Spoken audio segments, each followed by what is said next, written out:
کہ قرآن مجید کی سورہ بقرہ میں آیا ہے کہ لا اکراہ فی الدین، یعنی دین میں جبر نہیں ہے، زبردستی نہیں ہے۔ اگر زبردستی ہوتی تو اللہ تعالیٰ تمام مخلوق کو زبردستی اپنے پسندیدہ دین میں داخل کر دیتا کہ وہ بہت بڑا قدرت والا ہے۔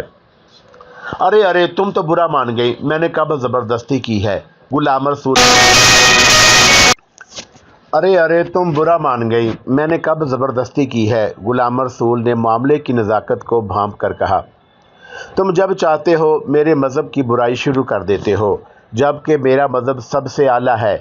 میرے رسول حضرت موسیٰ علیہ السلام کو جتنے معجزے یعنی کھلی ہوئی نشانیاں ملیں، اتنے کیا ایک بھی معجزہ تمہارے رسول صلی اللہ علیہ وآلہ وسلم کو نہیں ملا۔ تم نے بات چھیڑ ہی دی ہے تو سن لو، معجزہ ہر رسول کی پہچان ہے۔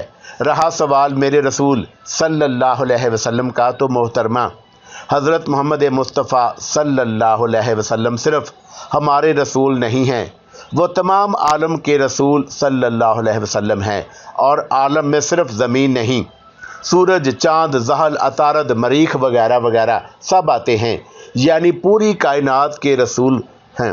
رہا سوال معجزے کا، تو جس دور میں جس چیز کا بول بالا تھا اسی میں سے معجزہ دیا گیا۔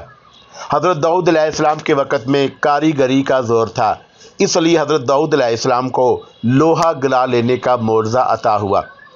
حضرت عیسیٰ علیہ السلام کے دور میں معالجین کو عروج حاصل تھا، اس لیے حضرت عیسیٰ علیہ السلام کو مسیحائی عطا ہوئی۔ حضرت موسیٰ علیہ السلام کے دور میں جادو سحر کو معراج سمجھا جاتا تھا، اس لیے حضرت موسیٰ علیہ السلام کو ید بیضا اور عصا عطا ہوا، جو اپنے آپ میں بہت قوی سحر تھا۔ غلام رسول جذباتی ہو گیا تھا اور اس نے گویا تقریر کرنے کی ٹھان لی تھی۔ وہ بولا، حضور اکرم صلی اللہ علیہ وآلہ وسلم کا دور علم بدیع و عروج کا تھا، ہر طرف شعر و شاعری، ادب و فن کا ڈنکا بج رہا تھا، ایک سے ایک شاعر موجود تھے، اس لیے خداوند کریم نے ایک ایسے بندے کو جس نے حرف کو پہچاننے کی بھی تعلیم کسی بندے سے حاصل نہ کی تھی، اس سے ایسے علم و فن کی باتیں پہنچائی جن پر جتنا غور کرو عقل ناکافی ثابت ہو۔ قرآن پاک بذات خود معجزہ ہے۔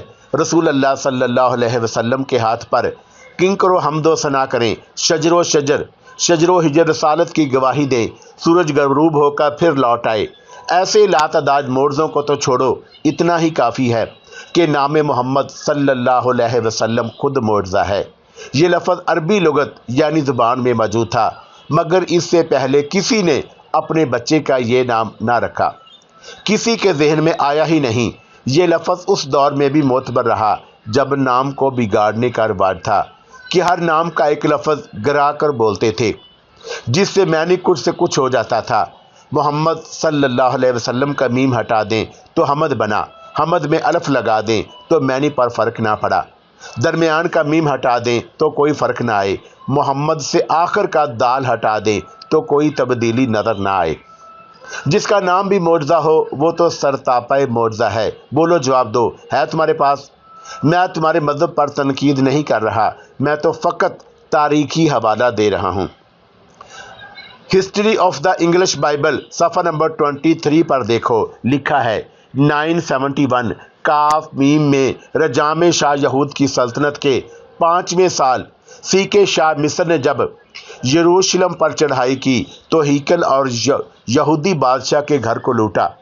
اس وقت توریت ضائع ہوئی اور 300 سال تک ناپید رہی، کیونکہ تم یہودیوں میں یہ رسم ہے کہ ہیکل میں ہی توریت رکھتے ہو اور اسے وہیں جا کر سنتے ہو، اور وہ بھی 7 سال میں ایک بار۔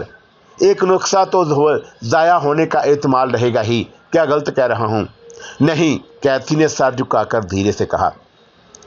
کتب سماوی پر ایک نظر کے صفحہ 9 تا 12 کے مطابق تقریباً 600 برس قبل مسیح بخت نصر تاجدار بابل نے سلطنت یہود پر حملہ کیا تو توریت کا وہ نسخہ جسے دوبارہ ترتیب دیا گیا ہے ضائع ہو گیا۔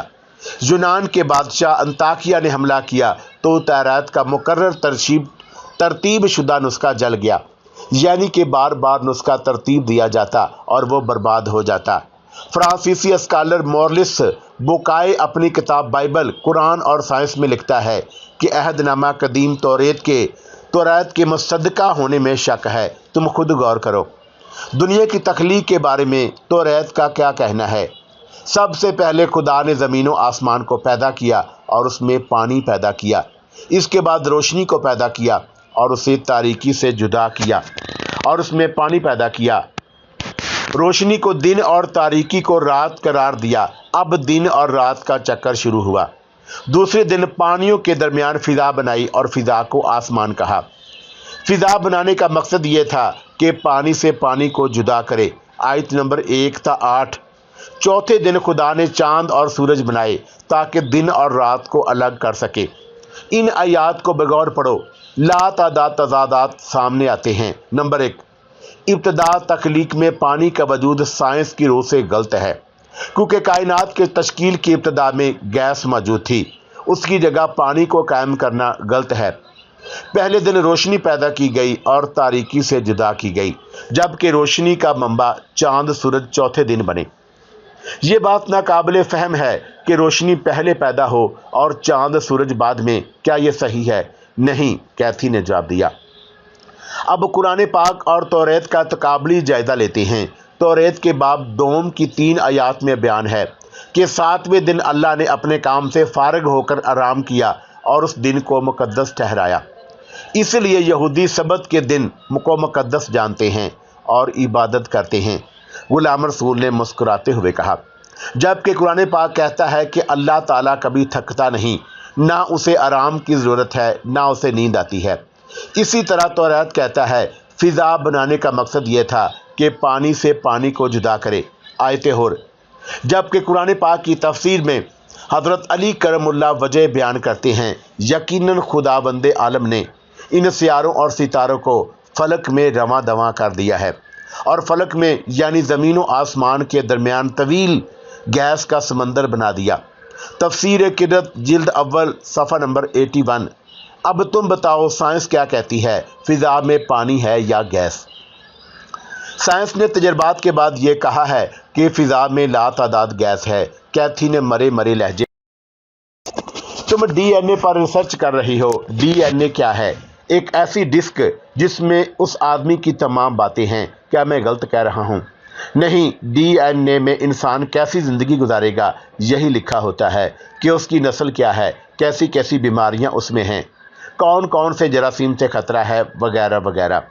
ایسی لاکھوں باتیں درج ہوتی ہیں، کیتھی بولی۔ سورہ بنی اسرائیل کی آیت نمبر 13 میں شاید ڈی این اے کے ہی بارے میں کہا گیا ہے کہ ہم نے ہر آدمی کا نامہ اعمال اس کے گلے کا ہار بنا دیا ہے اور قیامت کے روز ہم اسے نکال کر رکھ دیں گے۔ وہ نامہ اعمال ڈی این اے بھی ہو سکتا ہے۔ ہاں، سب کچھ تمہارے قرآن پاک میں لکھا ہے، کیتھی نے جل کر کہا۔ بی بی، قرآن صرف ہمارا نہیں، سب کے لیے ہے، کیونکہ یہ ایک الہامی کتاب ہے۔ تورات بھی الہامی کتاب تھی جسے برباد کر دیا گیا۔ قرآن کی پہلی آیت میں جو کچھ ہے وہی آخری آیت میں بھی ملے گا، وہی حدیث رسول صلی اللہ علیہ وسلم میں بھی، کوئی فرق نہیں ملے گا، کیونکہ یہ سب ایک ہی زنجیر کی کڑیاں ہیں۔ مگر توریت میں تضاد در تضاد ملتا ہے جو شکوک پیدا کرتا ہے۔ پھر اس میں ایسی باتیں شامل کر دی گئی ہیں جو توریت کو مشکوک بنا رہی ہیں۔ پیدائش باب نمبر 19 میں توریت کا ارشاد ہے، حضرت لو علیہ السلام کے سلسلے میں بڑی بیٹی نے چھوٹی سے کہا کہ ہمارا باپ بوڑھا ہے اور دنیا میں کوئی مرد نہیں جو دنیا کے دستور کے مطابق ہمارے پاس آئے۔ آؤ ہم اپنے باپ کو شراب پلائیں اور اس سے ہم آغوش ہوں تاکہ ہمارے باپ سے نسل باقی رہے۔ یہ پورا قصہ تم خود پڑھ لینا، کیونکہ دونوں بیٹیوں کا جو قصہ بیان ہوا ہے اور جو مناظر بتائے گئے ہیں، ایسا کسی الہامی کتاب میں ہونا ناممکن ہے۔ مجھے بتاتے ہوئے بھی شرم آئے گی۔ سب سے اہم بات یہ ہے کہ کوئی پیغمبر کبھی شراب جیسی نجس چیز کو ہاتھ لگا ہی نہیں سکتا، کیونکہ شراب عقل سے بیگانہ کرتی ہے۔ پھر یہ بھی دیکھو کہ کیا کوئی معمولی انسان بھی کبھی اپنی بیٹی کے ساتھ رات گزار سکتا ہے؟ اگر مان لیا جائے کہ اسے شراب نے عقل سے بیگانہ بنا دیا تھا، تو کیا فرشتے بھی اسے روک نہ سکے؟ اور معاب بن امی نامی 2 بیٹے بھی پیدا ہو گئے۔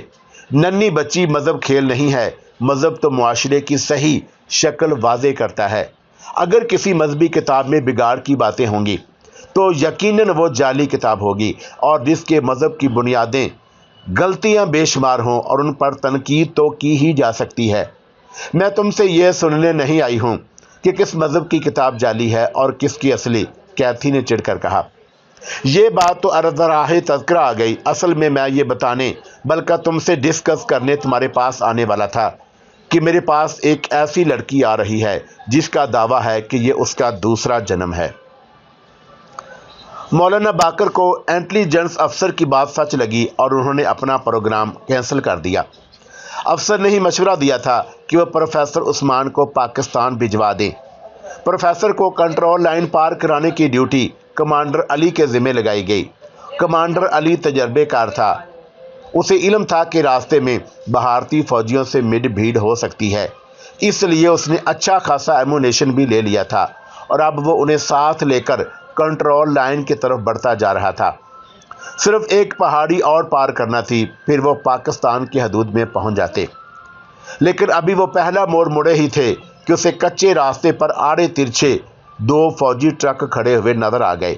کمانڈر علی ٹرکوں کو دیکھ کر مڑنا ہی چاہتا تھا کہ انٹیلیجنس کا وہی افسر ریوالور لہراتے ہوئے سامنے آ کھڑا ہوا جس نے خود کو مجاہدین کا ہمدرد بتایا تھا، مگر اب وہ لوگ اسے اس حالت میں دیکھ کر سمجھ گئے کہ وہ سب کچھ اس کی چال تھی۔ وہ چیخ کر بولا تھا، کمانڈر علی کھیل ختم ہو چکا ہے۔ کمانڈر کے پاس فرار ہونے کا ایک بھی راستہ نہ تھا۔ سر اب ہم کیا کریں؟ مقابلے کا مطلب ہے موت، ہم چاروں طرف سے گھر چکے ہیں۔ زندگی میں کبھی اس بارے میں سوچا ہی نہیں تھا کہ کبھی اس طرح کے حالات کا بھی سامنا ہوگا۔ تم لوگ ان حالات کے عادی ہو، کوئی راستہ نکالو، پروفیسر نے جواب دیا۔ میں اگر پکڑا گیا تو کوئی خاص بات نہیں ہوگی، مگر آپ یہ کمینے زمین و آسمان ایک کر دیں گے، سفارتی مہم کے ذریعے حکومت پاکستان کا ناک میں دم کر دیں گے، بلکہ یہ مشہور کر دیں گے کہ آپ کو حکومت پاکستان نے بھیجا ہے۔ لیکن حکومت پاکستان مجھے کیوں بھیجنے لگی؟ پروفیسر عثمان نے حیرت سے کہا۔ اسے تو یہ بھی علم نہیں کہ میں پاکستان میں رہ رہا ہوں۔ میرے بزرگ، یہاں یہ تک ہوتا ہے کہ برسات میں کسی گھر کی دیوار گر جائے یا کوئی آوارہ کتا بھی مر جائے تو اسے ISI کی سعادت دیتے ہیں۔ اس لیے میرا تو خیال ہے کہ ہم اپنا نام شہداء میں لکھوا لیں۔ اگر مجھ جیسے گناہ گار کی قسمت میں شہید ہونے کی سعادت لکھی ہے تو اس سے اچھی بات کیا ہوگی؟ اپنا ریوالور مجھے دے دو، میں مقابلہ کروں گا، پروفیسر نے پرجوش آواز میں کہا۔ نہیں جناب، ہم آپ کو اس طرح بے سبب نہیں مرنے دیں گے، کمانڈر نے کہا۔ ہم 2 ہیں اور وہ 5، زیادہ فرق بھی نہیں ہے، اس لیے لڑ کر مریں گے۔ یہ کہہ کر پروفیسر نے خود ہی ریوالور اٹھا لیا۔ اس سے پہلے کہ پروفیسر عثمان نے ایک چڑیا بھی نہیں ماری تھی، لیکن اب وہ آدمی مارنے پر تیار تھے، کیونکہ اب نہ وہ مشہور سائنٹسٹ تھے اور نہ بوڑھے۔ اس وقت وہ ایک مجاہد کی طرح سینہ سپر ہو چکے تھے، کیونکہ ان کی نظروں کے سامنے مسلمانوں کی بے کسی اور بے بسی کی تصویریں رقصاں تھیں۔ پھر انہیں پکڑ کر یقیناً تشدد کا نشانہ بنایا جاتا اور عیش و آرام میں زندگی گزارنے والا شخص تشدد کے آگے بآسانی جھک سکتا تھا اور ان کے لکھائے ہوئے بیان کو ٹی وی کے سامنے دہرا سکتا تھا، جس کا سیدھا اثر پاکستان پر پڑتا۔ جو لوگ اپنا یہاں کتا مرنے پر کہتے ہیں کہ یہ ISI کی سازش ہے، وہ تو پروفیسر کو بھی ISI کا نمائندہ کہلوا سکتے تھے۔ اس لیے پروفیسر نے پستول اٹھا لیا تھا۔ تبھی دھائیں دھائیں کی آواز سے پورا علاقہ کانپ اٹھا تھا۔ فوجیوں نے بغیر کسی اشتعال کے فائرنگ شروع کر دی تھی۔ ونڈ اسکرین ٹوٹ چکا تھا۔ وہ دونوں اگر سیٹوں کے درمیان دبک نہ جاتے تو شاید اب تک زخمی ہو چکے ہوتے۔ وہ دونوں نہایت ہوشیاری سے پچھلی طرف اتر گئے تھے۔ پروفیسر کا اس معاملے میں تجربہ صفر تھا، مگر کمانڈر علی ایسے نہ جانے کتنے مار کے سر کاٹ چکا تھا۔ اس نے اپنا جرمن ساخت کا ریوالور اور لوگر ہولسٹر سے نکالا اور نشانہ لے کر فائر کیا۔ اس کی ریوالور سے نکلی ہوئی گولیاں نشانے پر پڑیں اور 2 فوجی اچھل کر گر پڑے۔ وہ فوجی ٹرک سے اترے اور جن میں سے ایک ٹرک کے انجن کی آڑ میں ہو گیا اور فائر کرنے لگا۔ ٹرک کی دوسری طرف سے جھک کر دوڑتے ہوئے ایک اور دوسرا فوجی آگے آیا تھا۔ پروفیسر نے آنکھیں بند کر کے زندگی کی پہلی گولی چلائی۔ یکے بعد دیگر 2 فائر کیے اور پھر آنکھیں کھول کر دیکھا۔ گولیاں اس کی پیشانی پر لگی تھی۔ اندازے پر چلائی گئی گولیاں اپنا کام کر گئی تھیں۔